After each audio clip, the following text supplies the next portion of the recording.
After I had my 6-year break in service and I got in the National Guard, my first reaction to being a recruiter was no.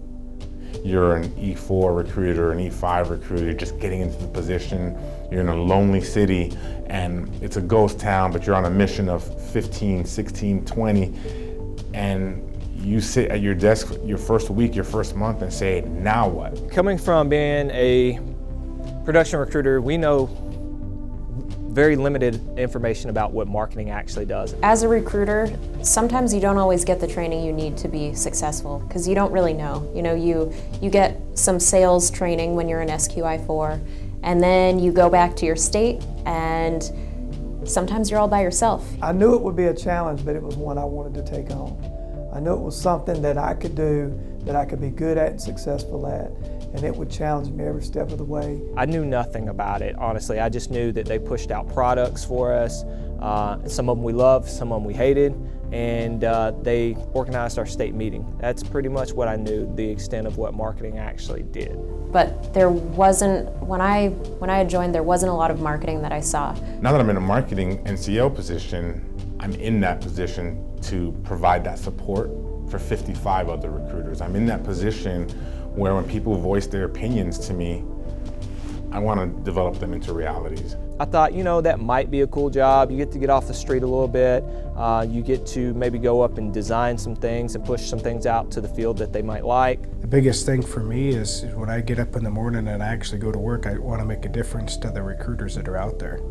It's because we have to get out of the mentality of how we used to do business and get into what everybody else is doing moving forward. And I feel like marketing is the best way that you can convey your experience and reach a greater pool of people. Leading from recruiting into marketing, it was definitely a step up.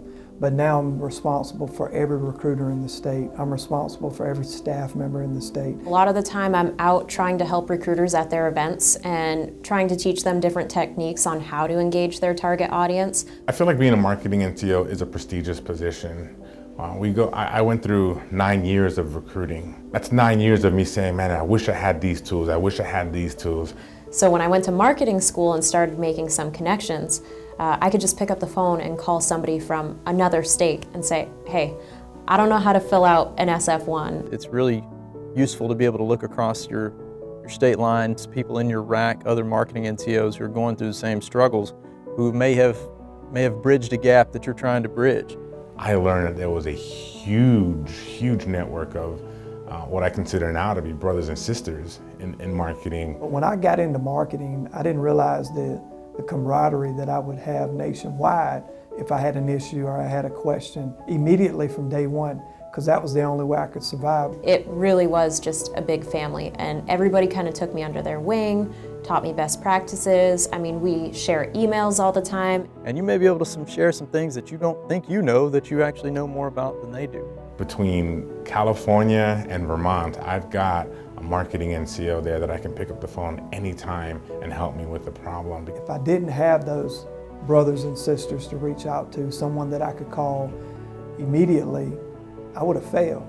I'm definitely excited to get in and put my own stamp on marketing. I'm the type of person, when I take on a new job, a new role, a new responsibility, I want people to say, hey, that's Rusnak, he did that. What is good in California for marketing isn't necessarily good in Vermont. They have a much larger budget than I do. So I kind of take what they have and maybe pare it down or change it a little bit to make it work for me in my state. The great thing about marketing is that it's always evolving.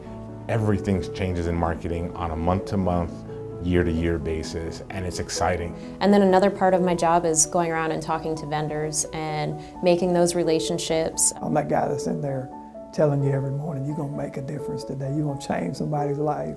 I find a lot of value in the regional meetings. For your rack training, you're going to get a lot more one-on-one time with the people in your rack who are going through some of the same things that you are. So if you're able to grab someone's attention by something that you did and light the fire for them to want to better themselves, then you've done your job. I had the dream job where you can actually change people's lives, you know. I think in what we do as marketing NCOs, as recruiters, as human beings, I think valuing other people and consideration of other people is what will move that mark. Because at the end of the day, it doesn't matter how much money you make. You wear this uniform and you're just like everybody else. I want to create an opportunity where young men and women will find an interest in visiting with a recruiter where there wasn't one before. And if I can do that, I'm helping these recruiters out, I'm helping the Montana Army National Guard out, I'm helping our strength, overall in strength.